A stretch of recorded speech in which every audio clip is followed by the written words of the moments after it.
पुराने सहयोगी, पुराने दोस्त राहुल गांधी नालों के किनारे सैर करते भी दिखाई दिए और कहा कि अरे वो दिल्ली की सड़कें बननी थी लंदन पेरिस की तरह। क्या हुआ उनका? अच्छा, हमको सिखा रिया है। संदीप जी, अगर आपने मुझे अपने शो पे बुलाया है इतनी मुश्किल से जद्दोजहद से 10 दिन से परस्यू करके, तो मेरी भी बात सुन लीजिए। हाँ। अगर आपको ही बोलना है तो आप मेरे बिना ही शो कर सकते हैं। हाँ। गजब बेइज्जती है। ठीक है ना जी। तीसरा चैलेंज मैं बीजेपी को देती हूँ, अगर उनका हेल्थ केयर सिस्टम उनकी राज्य सरकारों का इतना अच्छा है तो आज दिल्ली के सरकारी अस्पतालों में आधे पेशेंट भारतीय जनता पार्टी शासित राज्यों से क्यों आते हैं? आज आप दिल्ली सरकार के किसी अस्पताल में चाहिए, आपको यूपी से पेशेंट मिलेंगे, हरियाणा से पेशेंट मिलेंगे, राजस्थान से पेशेंट मिलेंगे, मध्य प्रदेश से पेशेंट मिलेंगे। क्यों? क्योंकि उन्हें भरोसा नहीं है अपनी राज्य सरकारों की हेल्थ फैसिलिटीज पे, वो छोड़कर दिल्ली के सरकारी अस्पतालों में आते हैं।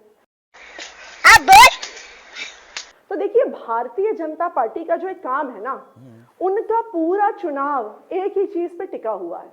अरविंद केजरीवाल को गाली दो, आतिशी को गाली दो, आम आदमी पार्टी को गाली दो। गाली पे तो आते हैं, पर प्रदूषण से जो बात शुरू हुई थी, आपने पूरी कहानी सुना दी। अरे संदीप जी सुन लीजिए। हाँ। संदीप जी सुन लीजिए एक मिनट। हाँ। तो मैं भारतीय जनता पार्टी को चैलेंज करती हूं, आप काम पर बात करिए। 10 साल से आप केंद्र सरकार में हैं, आप काम बताइए जो आपने दिल्ली के लिए किया है। क्यों गाली गलौज पे उतर रहे हैं? क्यों आपको अरविंद केजरीवाल? गाली गलौज पे भी आता हूं, अरविंद केजरीवाल पे भी आता हूं, लेकिन प्रदूषण का एक सवाल, मैं थोड़ा एनसीएपी, एक सेकंड आतिशी, मेरी सिंपल सा कहना है, हाँ, बीजेपी ने 10 साल जो काम किया वो बताएं, आम आदमी पार्टी ने जो 10 साल जो काम किया है वो बताएंगे, उस पे बात कीजिए। बोलने दे, तकलीफ हुआ है बेचारे को, बोल। हाँ। उसी काम की एक वानगी में देना चाह रहा था। एनसीएपी का जो फंड होता है, नेशनल क्लीन एरिया प्रोजेक्ट, 19 शहर, and Delhi is a city state, मतलब इसमें तो कोई आपको वो नहीं हो सकता एतराज। तो 19 शहरों में से सबसे नीचे वाले 5 शहरों में आता है दिल्ली। खर्च जो है 42 करोड़ 69 लाख का, 42 करोड़ 69 लाख का फंड है। 68% उसका इस्तेमाल ही नहीं किया आप लोगों ने पिछले साल। तो प्रदूषित तो होगी ना दिल्ली। रुको जरा, सब्र करो, बोला धक्का बुक्की नहीं करने का।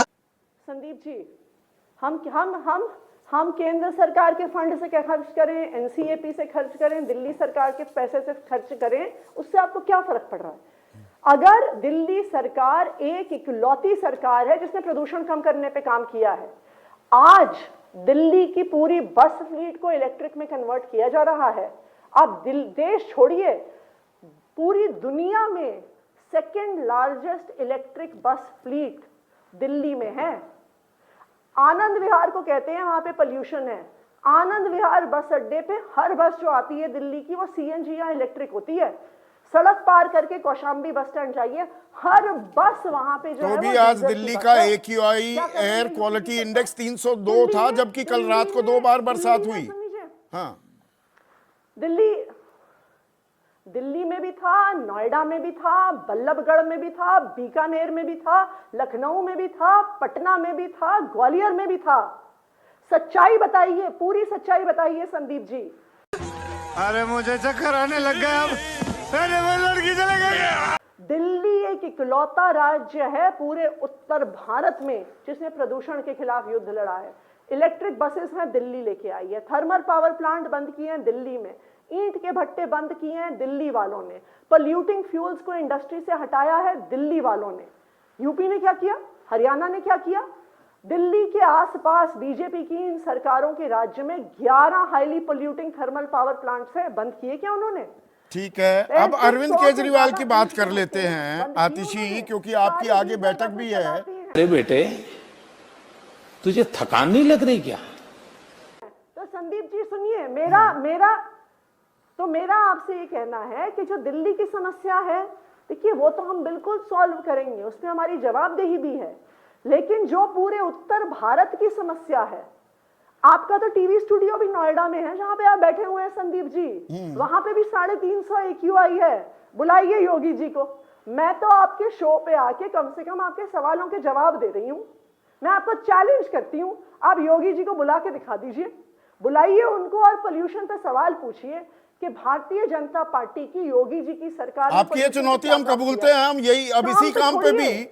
जैसे वो तो आपको आपके पीछे लगा रहा और इंटरव्यू लिया, चलिए ये चुनौती हम कबूलते हैं, लेकिन ये अरविंद केजरीवाल आप तो अयोग्य योगी हैं। जी को भी बुलाइएगा। नहीं, देश की जो समस्याओं में एक बड़ी दिक्कत तो दिल्ली में ये है, इस सवाल का तो जवाब दीजिए। अरविंद केजरीवाल वो तो सशर्त जमानत पर हैं, वो दिल्ली सचिवालय नहीं जा सकते, मुख्यमंत्री के दफ्तर नहीं जा सकते, सरकारी फाइल पर साइन नहीं कर सकते, किसी अधिकारी से मिल नहीं सकते। 8 तारीख को आप जीत भी गए तो मुख्यमंत्री कौन होगा आतिशी?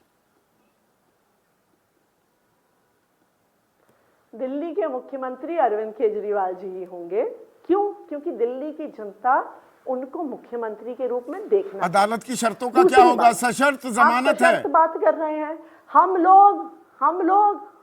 लोग 10 साल से अलग अलग तरह की शर्तों से ही जूझ रहे हैं।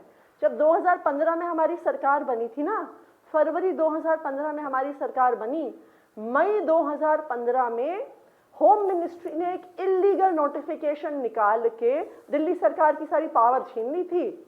फिर भी बीजेपी की सारी फुल स्टेट से ज्यादा काम करवा के दिखाया अरविंद केजरीवाल की सरकार ने, आम आदमी पार्टी की सरकार ने। इसीलिए तो आज हम बीजेपी को चैलेंज कर रहे हैं, अपना कोई भी एक फुल स्टेट लेके आइए। दिल्ली आधे राज्य की आधी सरकार चढ़ाती है